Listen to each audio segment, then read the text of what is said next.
Hello everyone, welcome to our channel. Today I will to see how to install Python. So first go to our website in the description. There scroll down to the bottom. There will Windows. If you're using Windows, go to the Windows installer 64-bit or 32-bit. And for macOS, it's macOS 64-bit. So click on Windows installer if you're using Windows.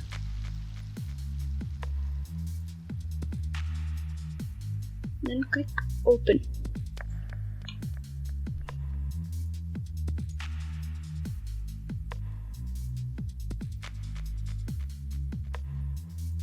You will get this window. Now remember to click add Python 3.9 to path. This is very important, don't forget this. So now click install now. It will start installing.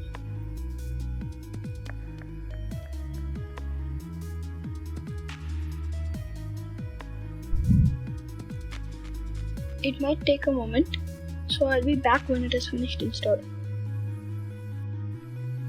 Welcome back everyone. I am taking the close button. So what you should do is you will get a menu. After the installation is finished, you will get a menu and that at the bottom there will be close. You click that close and that's it. The installation is finished. In the next video we will see how to write a first program in Python. So see you in the next video.